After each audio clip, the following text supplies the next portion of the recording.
Hello everyone. I am doing this video because I figure there is a need for it.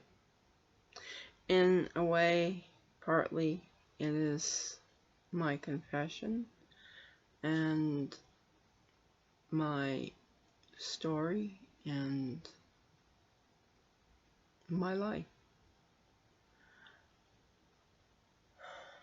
I'm going to talk about the need for people to stop bullying, for people to have compassion and forgiveness, and how the lack of compassion and forgiveness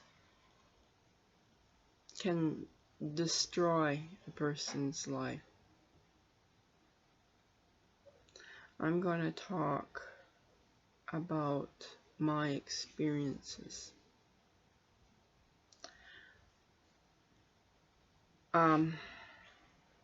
What I went through, a lot of people went through. And I think it's time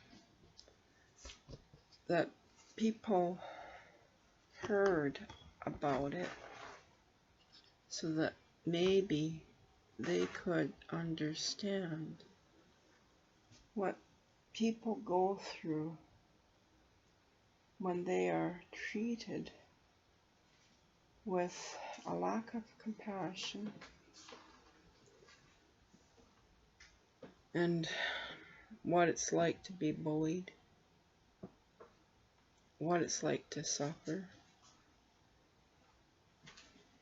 because of people's refusal to accept people as they are, because they don't fit the norm or are different in one way or another. Everything I'm going to confess and talk to you about on this video is true. My mother is here even, and at the end I might, if she wants to, have her say a few words of what she witnessed. All my life I have had to struggle with the fact that I was different, despite the fact that I didn't choose to be different. I was born not with one or two, but several illnesses and disorders. Some of them were not anything that I would have chosen to happen to me. Some of them were caused by my stupidity, and some of them were inherited, and some of them were thrust upon me by the careless and inconsiderate behavior of other people.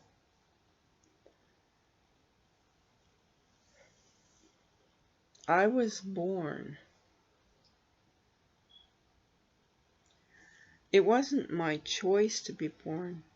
It was, as my faith tells me, God's will. My parents had another child, and it was me. So I was born. I've struggled since then. I had, or I should say I have, because I still suffer from it. I was born with a very serious and very misunderstood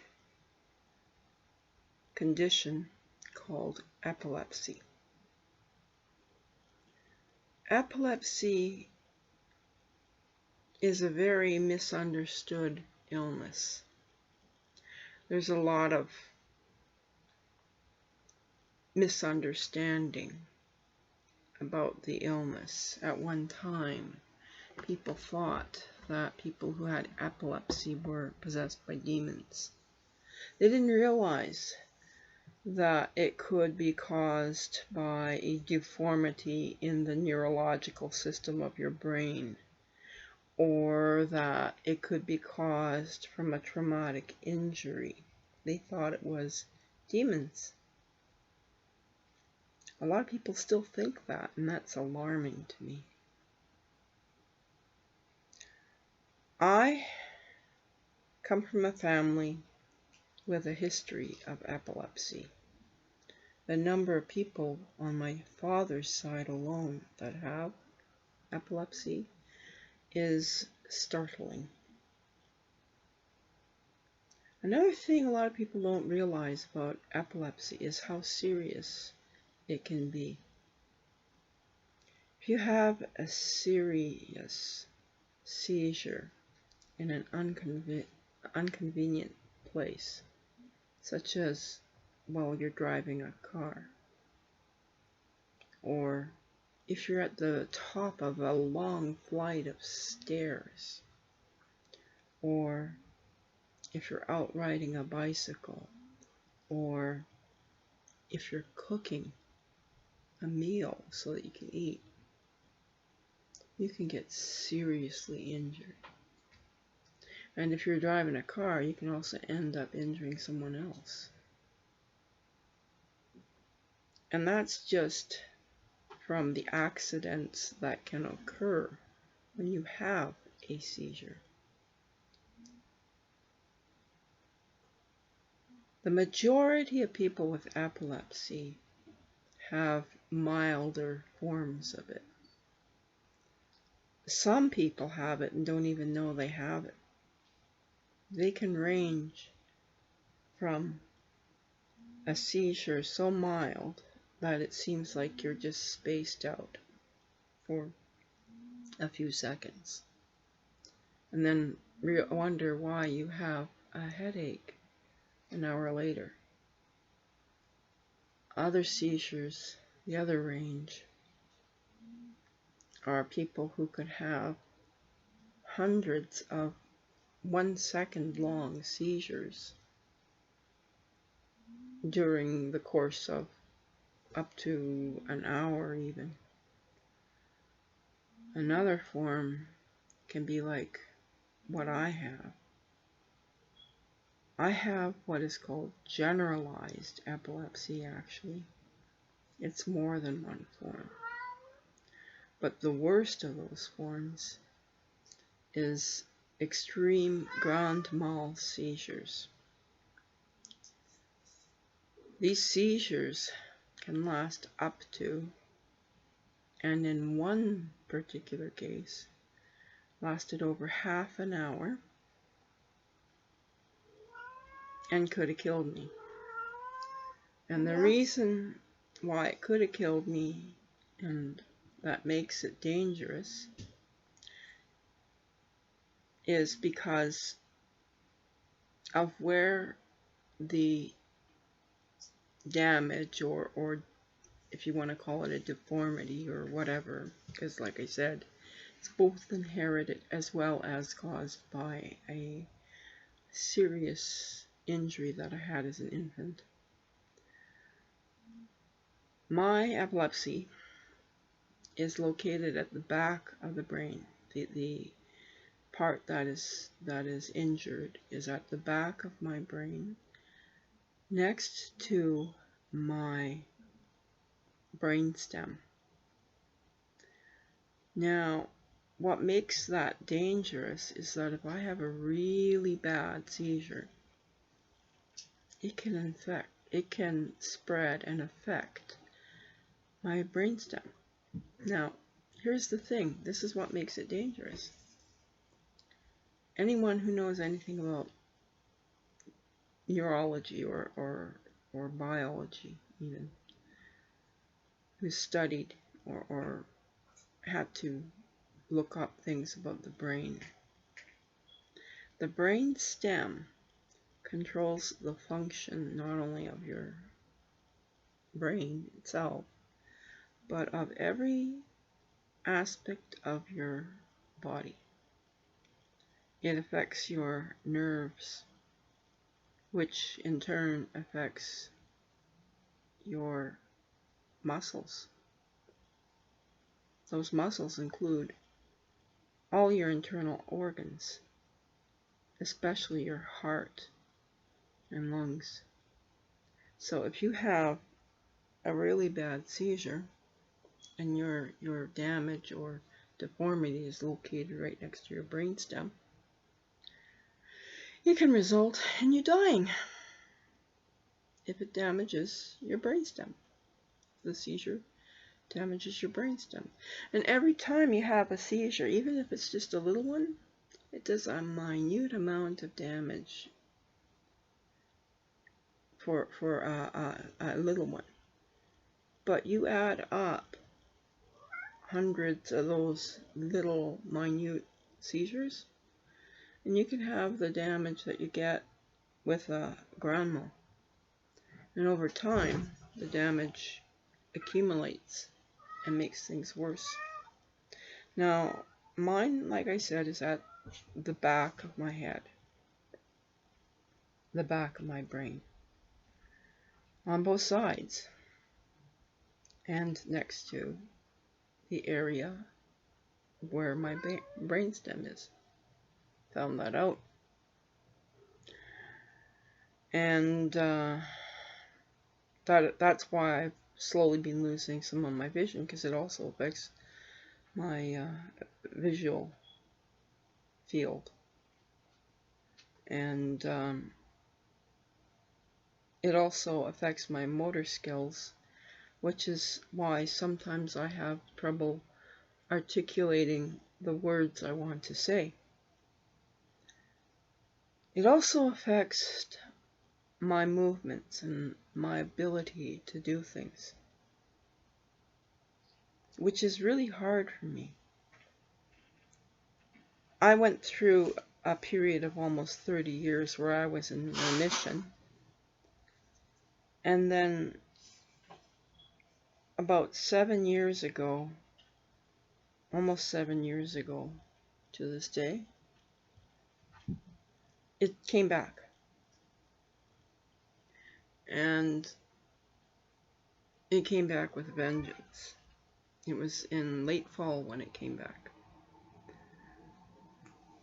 And when it came back 10 times worse than what I had as a child.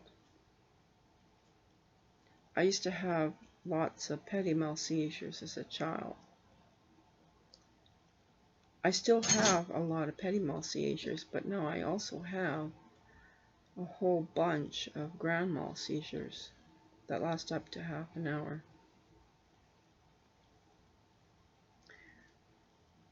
And since they're happening in the area that affect my eyesight and my coordination, my ability to do physical activities, it's changed my life dramatically. Over the last 7 years,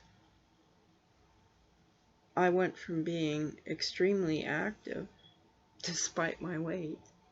My weight was because of medication I had been on, to the point where now I can't even do the things I loved to do.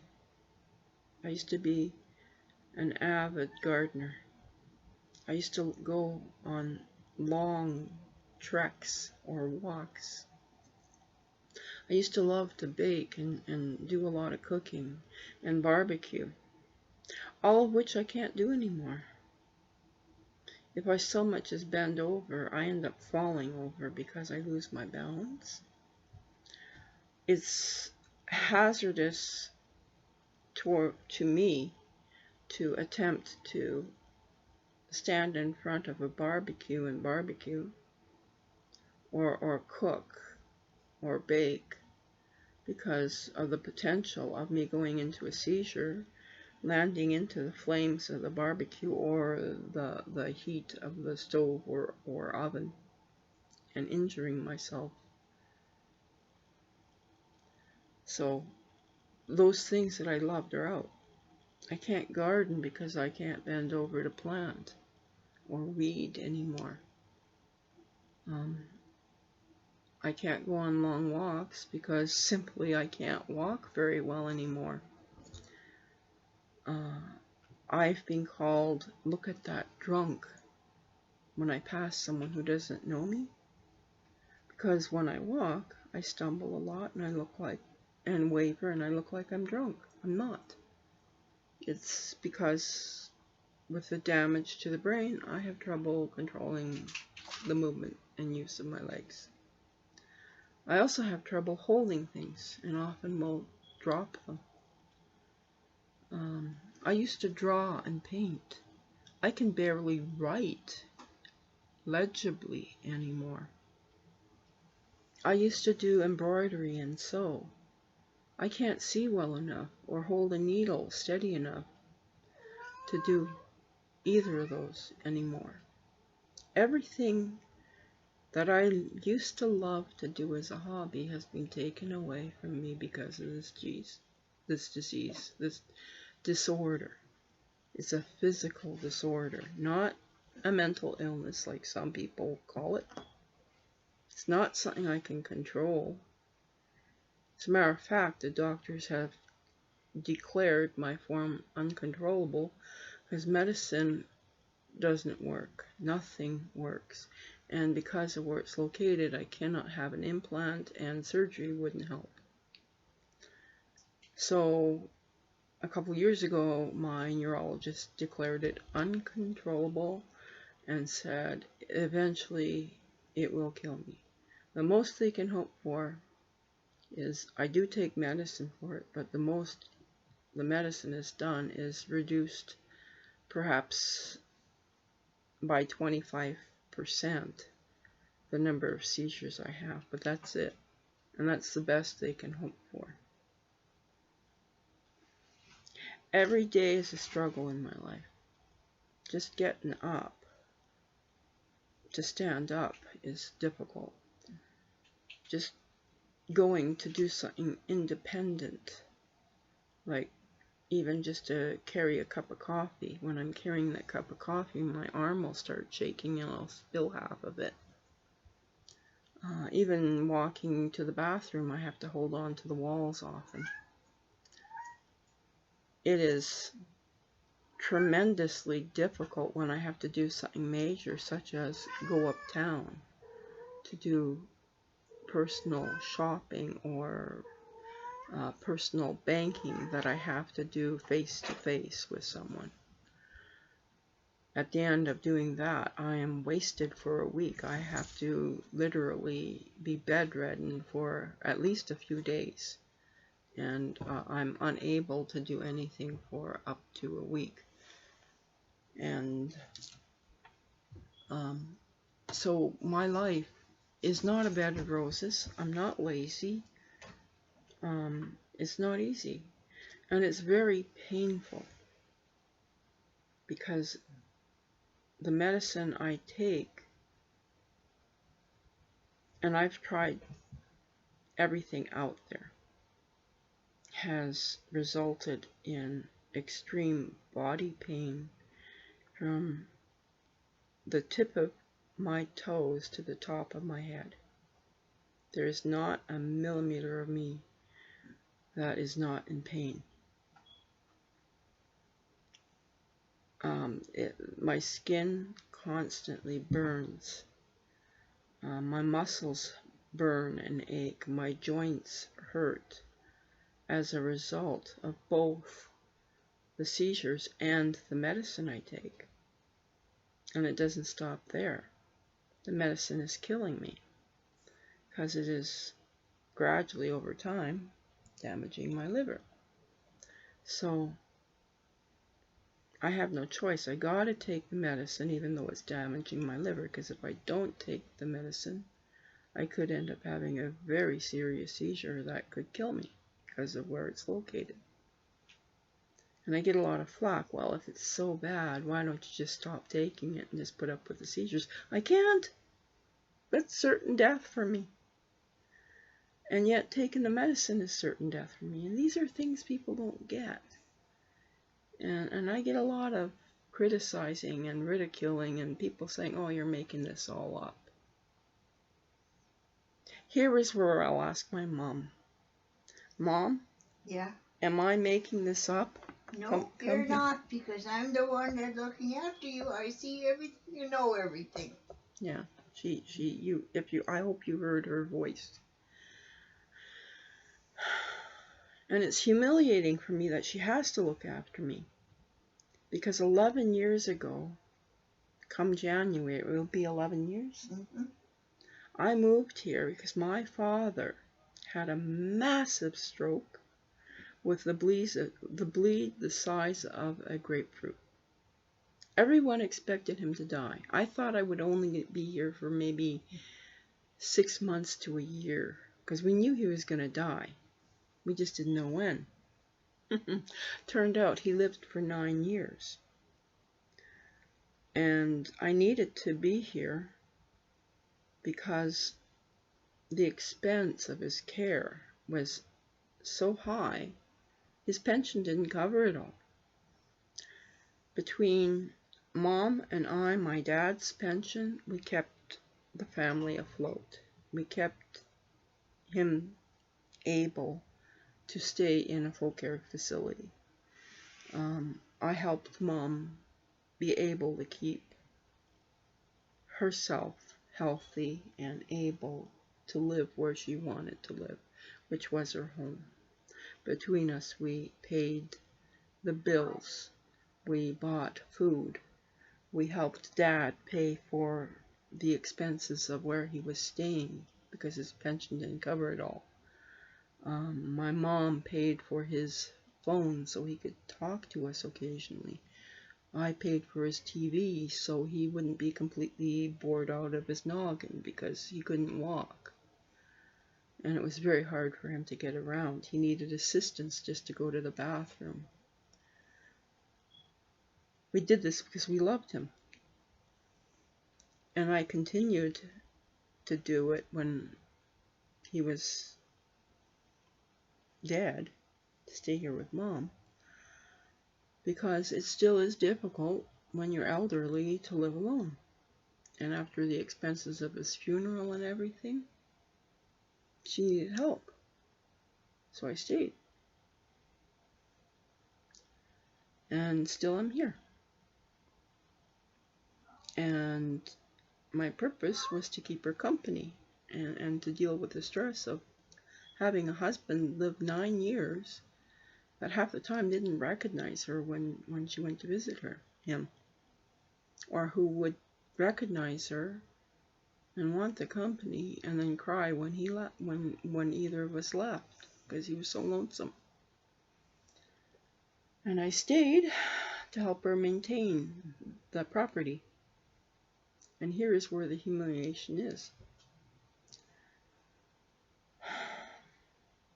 For the majority of the time I was here, I was able to take care of my mom.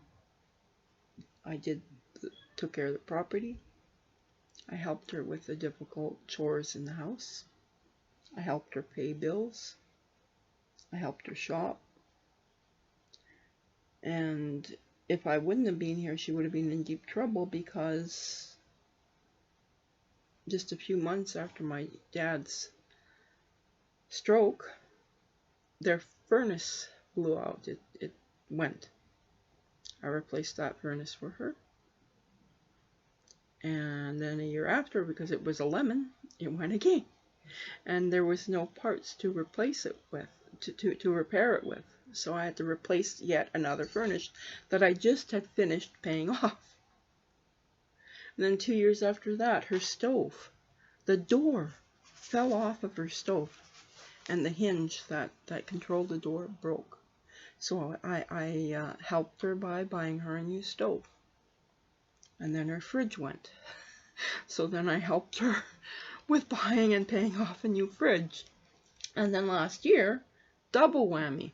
The stove, which I had just bought a few years earlier, went, and her freezer went.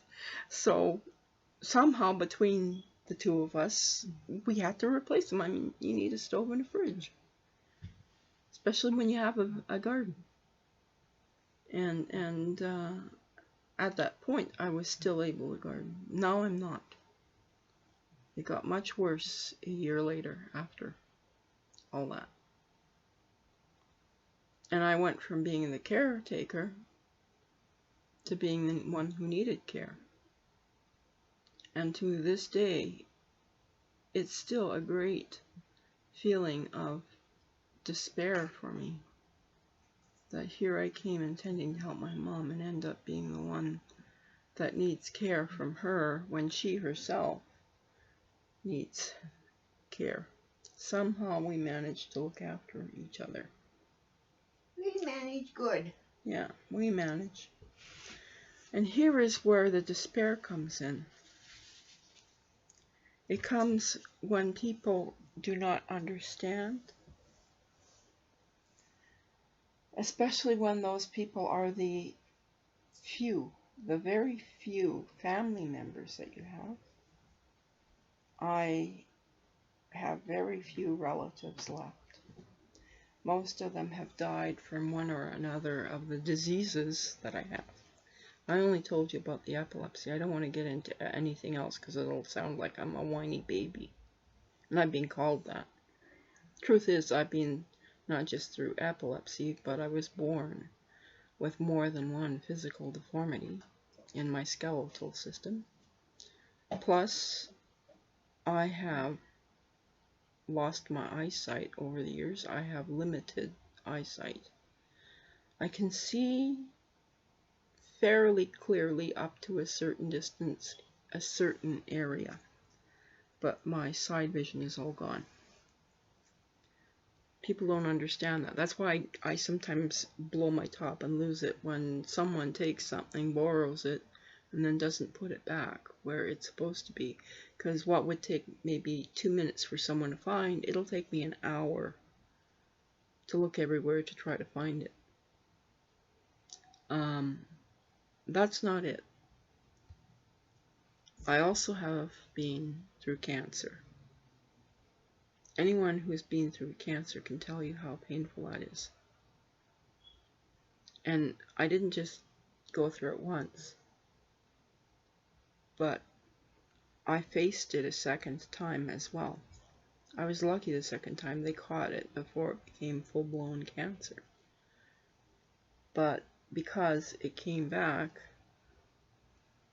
after having a major cancer surgery, I have to check regularly. And now with COVID, I can't even do that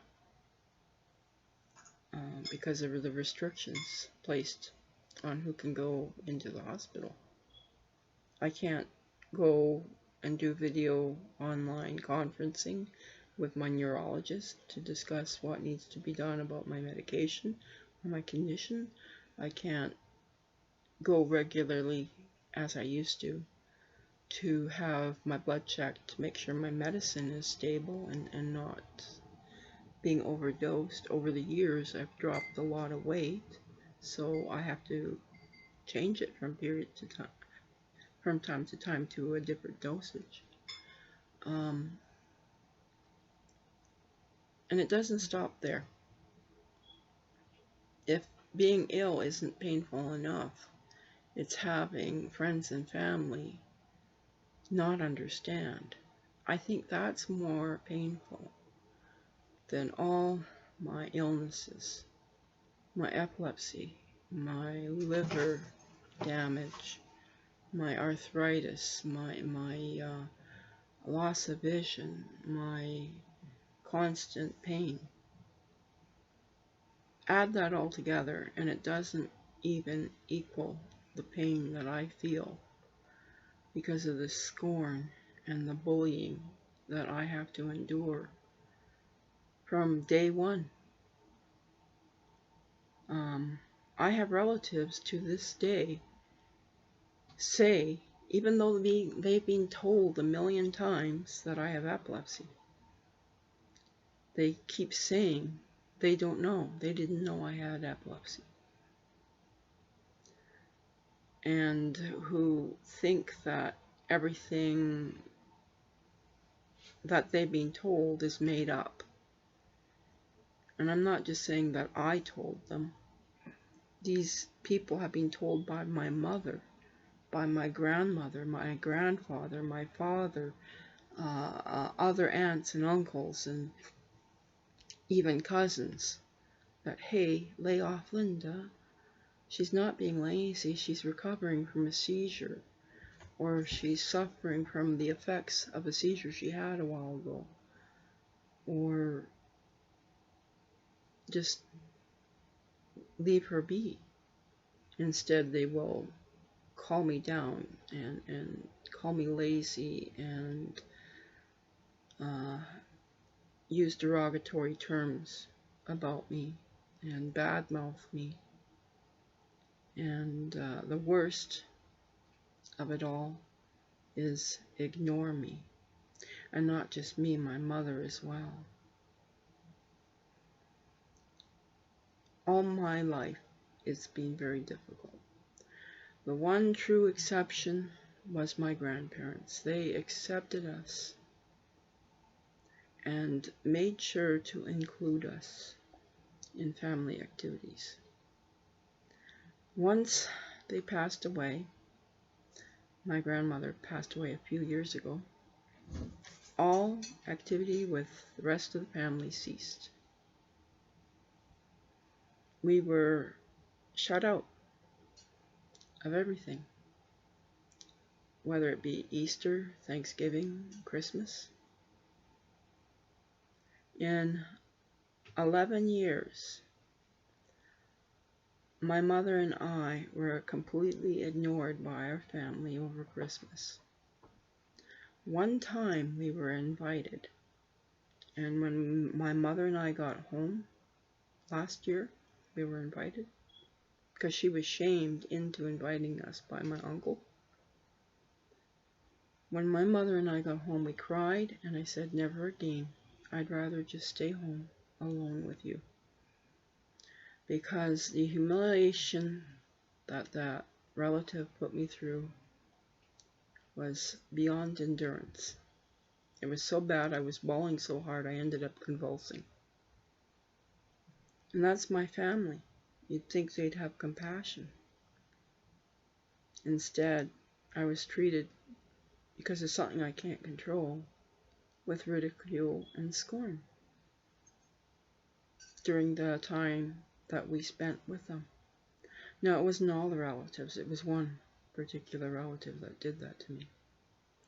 But it's hard when it comes from someone that, when I grew up, I thought was so nice. And I didn't realize that the reason Mom wasn't being invited and I wasn't being invited was because of me. Because she couldn't understand me because of my illness. And it hurt. And it hurts because I know it deeply hurt my mother being excluded as well. And to this day, even though she's been told a million times, she doesn't understand what it was like to have the stigma of having this illness, or the struggles I went because of everything else I've faced during my life. What hurts me is how Mom has been hurt over my condition by people who should love her. And it was difficult. I think what was hardest on her was watching me come home crying most of the times because someone at school made fun of me because of the way I walked, or because sometimes I would have a petty meltdown and zone out or start to shake when I was holding a pencil or something, or would stumble because I would blank out for a few seconds. and ridicule me and make fun of me and call me stupid. And the teachers were not excluded from doing that. A lot of them said, oh, she should be in the remedial program. They didn't understand that my epilepsy didn't affect my way of thinking. It affected me physically. And I had to fight. And maybe that is good that I had this infirmity, because it made me tough. I had to stand up for myself against the bullies. The irony is that they would bully me to the point where I would blow up and defend myself, and I was the one that would end up in trouble until someone would come forward and say, hey, it wasn't Linda's fault. These people were teasing her. What made it ignorant of the teachers was that they didn't do anything to stop the teasing. Now it's a little better than it was back in the days when I was in grade school. I know this is getting long, but it's a long thing to say. And I hope people will take the time to listen it through. Bullying is terrible. And I got bullied a lot. But what made, for me, the bullying so terrible is seeing how it upset my parents. Because no matter how hard they tried, they couldn't stop it. Now, some people would have said, why didn't you take her out of school? I didn't want to go out of school. I loved learning. I wanted every opportunity I could have to learn. And when my parents found out they wanted to put me in a remedial program, they were horrified because they knew I was bright. I couldn't write very good because of my shaking. And so they figured, oh, she can't spell or write. That's not true. Because when they asked me to spell something out verbally, I could do it. Problem was connecting what I knew in my brain with my hands to write it down. The ironic thing was, and this is why they knew I wasn't stupid, I was reading, and not just little words, good-sized words, before I even went into kindergarten. My parents, from the time I was a toddler, would sit with me on their lap and read from storybooks and follow the words with their fingers. And I followed their fingers and seen the words. And I learned how to read. I read before I went into kindergarten. These are talents I had coming into school.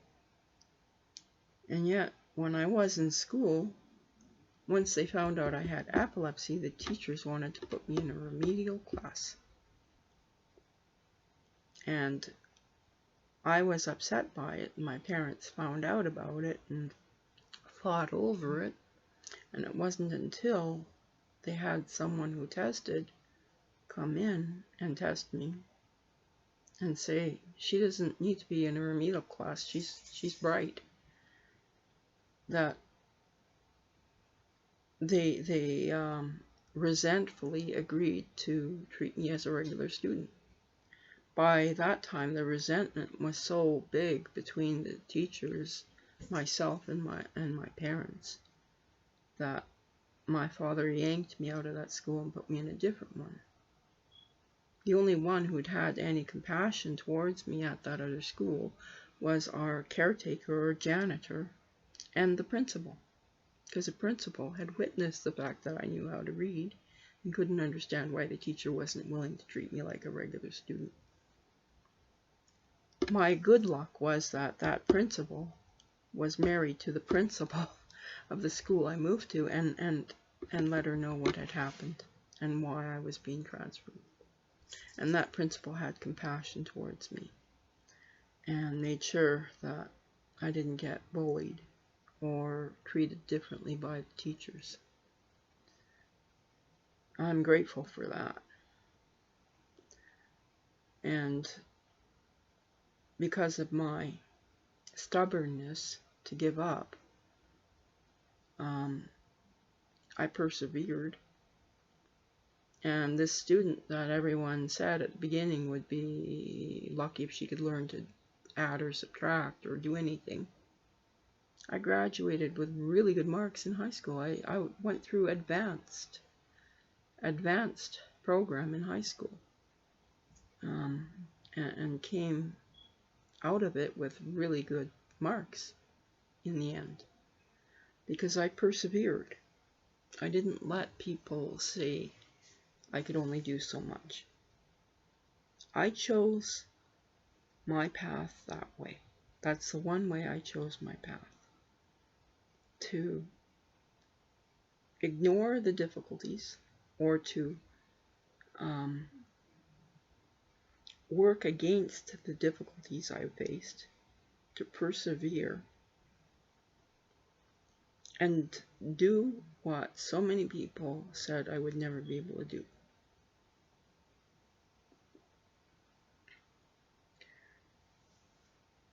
I tried to keep my nose clean, and then 99.9% of the time I did. My father, whom many ridiculed, had similar issues and understood what I went through. So he actually, a lot of people thought he was overprotective, but that's because he went through a lot of what I went through. I always knew that he loved me.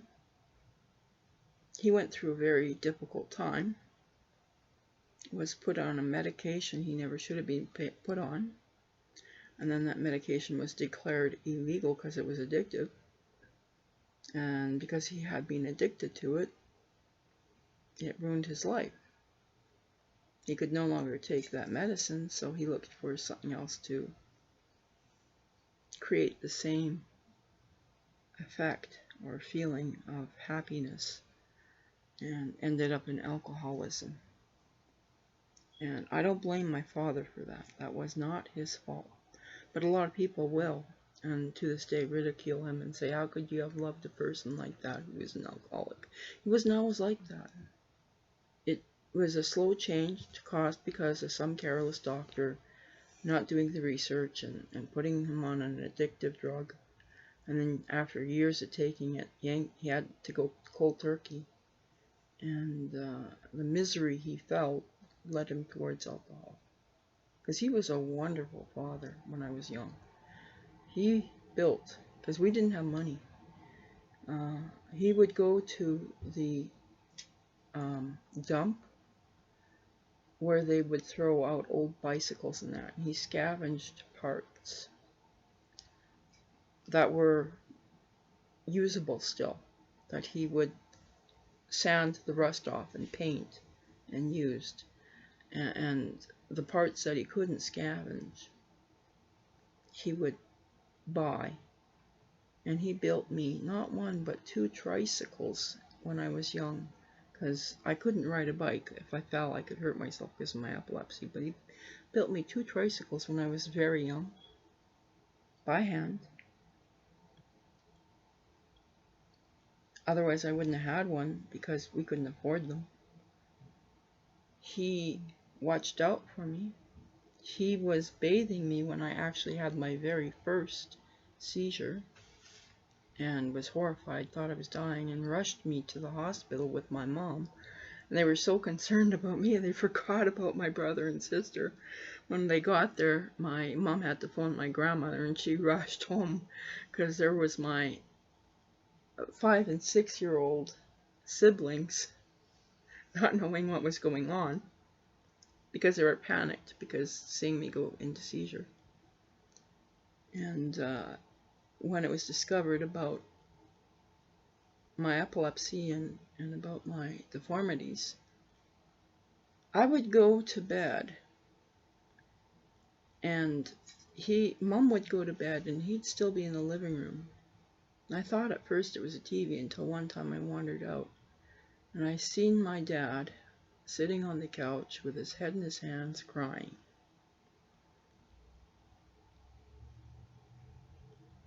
And later on, years later, when he was in his full care facility, we talked about things. And I found out that I asked him about that one time. And he said he was crying because of me. And I said, was I a burden? He said, you were never a burden. He was crying because he knew and saw the suffering I was going through.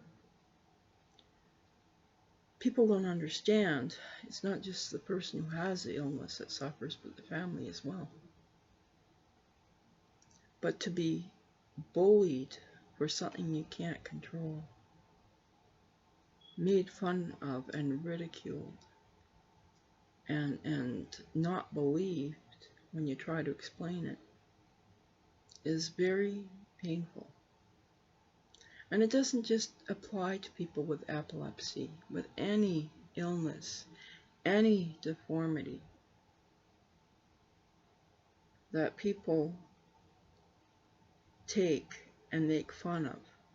And even if they were poor and lacked the ability to achieve a decent education, or if they come from a poor background, or if they looked different, simply looked different, when you make fun of and bully that person,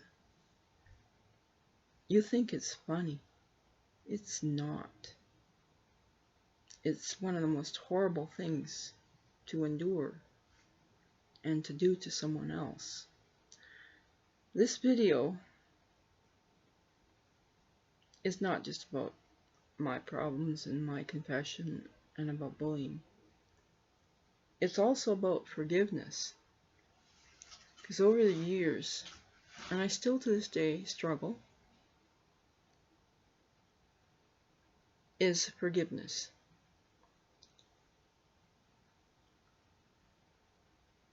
The only way I've been able to cope, aside from my faith and my stubbornness to give up, is through forgiveness. Because when I forgive someone, I let it go. Forgive and let it go. Because if you don't forgive, if you let it fester, it'll eat you inside. I still occasionally stumble and will hold on to a grudge or remember a grudge.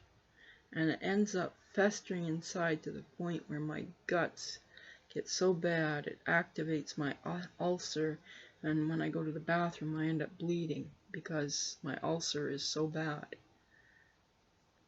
But when I forgive and let it go, I do much better. It's hard to forgive. It's not an easy thing to do. But in the end, when you forgive something, it's for someone. It's for your own benefit. If I didn't learn how to forgive others, I would be not just a mass of wounds and scar tissue and illness. I'd be a mass of hatred and anger and resentment. I don't want to be that kind of person. I want to be the opposite. I want to be a person of compassion and understanding. And maybe that's why I have all these illnesses and deformities and disorders, or whatever you want to call them. Because now, having experienced so much between epilepsy, liver damage, bone deformities, skeletal deformities, loss of vision, intestinal issues due to the medicines and everything, and being scorned by others and ridiculed and bullied. Because of going through all that, I have great sympathy and compassion for others who go through the bullying and the misunderstanding and the pain of the things that they are themselves going through. Please, if you have even an ounce of compassion in your soul, in your body, take time to think before you speak. Consider the myriad of possibilities that may be influencing or affecting that person. I am far from perfect. I get to the point sometimes where I blow up because of the pain and the frustration. And unfortunately, with my mom being the only person here living with me, it often is directed at her, and I immediately regret it and am repentant of it and apologize. And I apologize. Right, Mom? Yeah. And she understands because... It doesn't bother me. Because it doesn't bother her, she said, because she knows. She's witnessed the pain I've gone through. So, if you see someone who's different, instead of bullying them or making fun of them or teasing them or putting them down, think about, why are they the way they are? Did something happen to them? Do they have an illness? Is it something they couldn't control, like their appearance, for instance? Think about how you would feel if it was directed at you.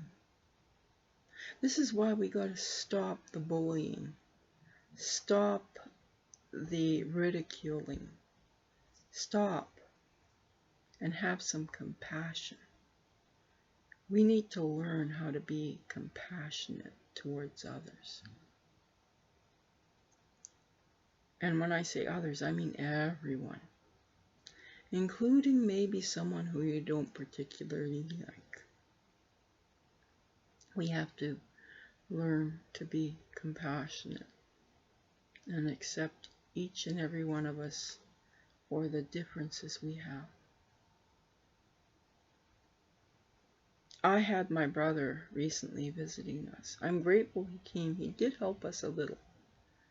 But unfortunately, he is one of the few that do not understand what I'm going through. And so while he was there, there was always I don't think he realized it, insensitive comment or gesture made towards me that after a month caused me to get very ill again and start having seizures and not be able to sleep, and activated an ulcer that hadn't bothered me in 3 years. But it's because of his lack of understanding. And he knows I have epilepsy, but I don't think he ever did or ever will fully understand the impact it's had on my life and appreciate what I've gone through. And that is just my one brother. That's not the relative who's treated me so horribly. He's just, unthinking comments.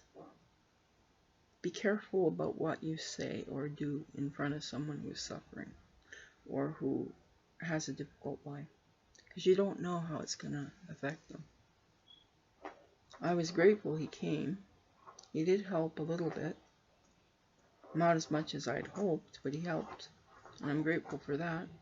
And I'm especially grateful because with my illness, I know every day I have is a blessing, because I could die like that. If I have a really bad seizure, it could kill me. So when he left, he did adopt one of my kitties. I am concerned about them because if I get worse, I'll end up in a full care facility and I won't be able to take care of them, and they'll need homes, and some of them are quite old. I have a few, And I'm glad I have them, because aside from my mom, they're pretty much the only company I have. Because of my being so different, people who say they are my friends don't exactly always behave like friends. I have a few really good ones that phone me regularly to see how I'm doing. But not very many of these so-called friends that I had growing up think to call me to check on how I'm doing, or come and visit, or check and see if I need something. I'm very fortunate. I have 3 such good friends. They're friends to both Mom and I. And they're more like family than my actual family, because I have to beg and plead for any help I get from family members.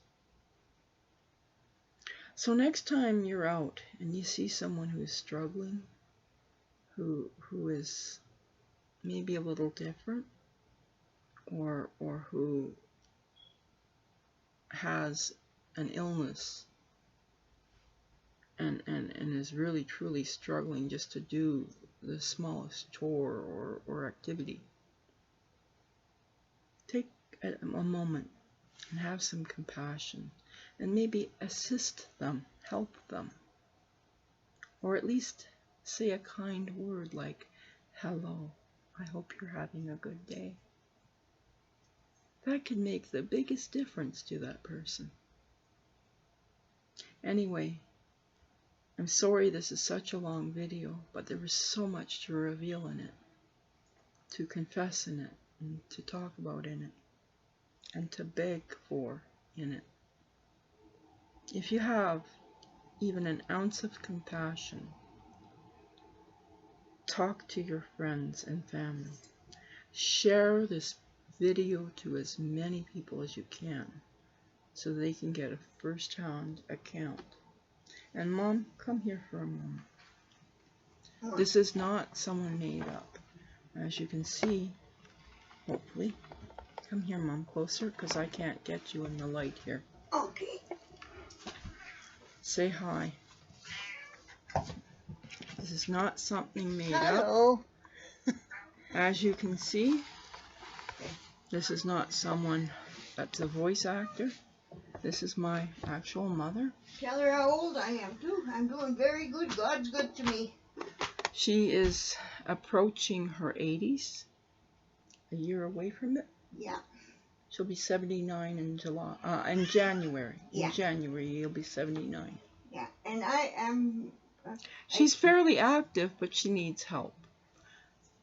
She can manage to do things I can't physically, while I can mentally do things she can't anymore because of her memory. She has dementia. And that in itself is another issue that a lot of people don't understand. And it pains me when I hear people make jokes about dementia or Alzheimer's.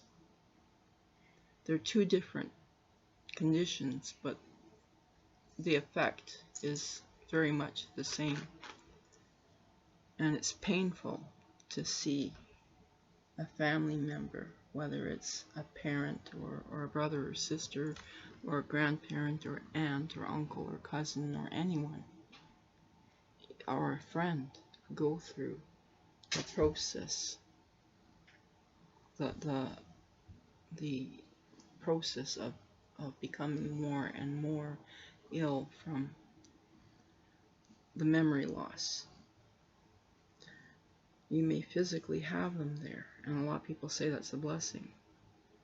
You may physically have them there, but mentally you don't. There were only short periods where my father remembered me. And it's those short periods that he remembered me that I still treasure to this day, even though he's been dead now. This will be the 3rd Christmas that we've been without him. Anyway, please share this video, like it, and share it if you have even an ounce of compassion. Share and like this video. Thank you for taking the patience, having the patience to listen to this. Take care, everyone, and I hope you have a splendid day. And be safe.